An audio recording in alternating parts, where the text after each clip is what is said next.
32 లక్షల రూపాయలు, 32 lakhs. ఇది మన దేశంలో యావరేజ్ గా ఒక పెళ్లి కోసం పెడుతున్న ఖర్చు. 3650.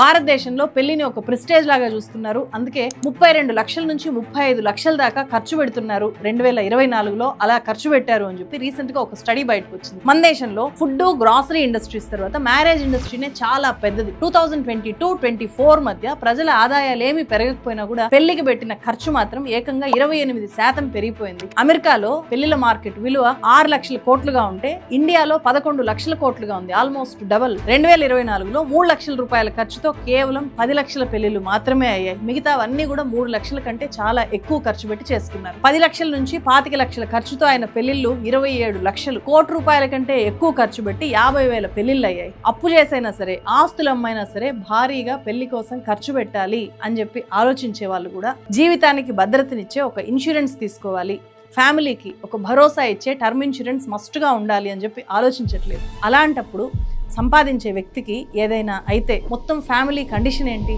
ఫ్యామిలీ రోడ్డు మీదకి వచ్చేదా?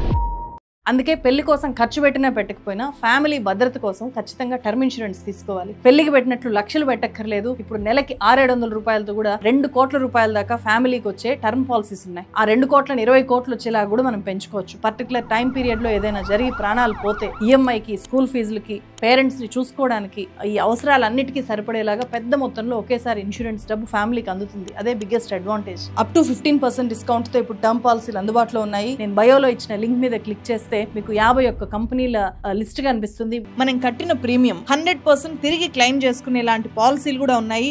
కాబట్టి కంపేర్ చేసి మీకు నచ్చిన కంపెనీ పాలసీని మీరు తీసుకోవచ్చు. 24/7 క్లైమ్ అసిస్టెన్స్ కూడా ఉంటుంది. మనం తక్కువ ఖర్చుతో పెళ్లి చేస్తే ఈ సమాజం ఏమీ అనుకోదు. అదేం చిన్నతనం కాదు. కానీ ఫ్యామిలీ ఫ్యూచర్ గురించి ఆలోచించకపోతే, సరైన ప్లానింగ్ లేకపోతే లైఫ్ లాంగ్ ఫ్యామిలీ, పిల్లలు అంతా ఇబ్బంది పడాలి. So take care of your family.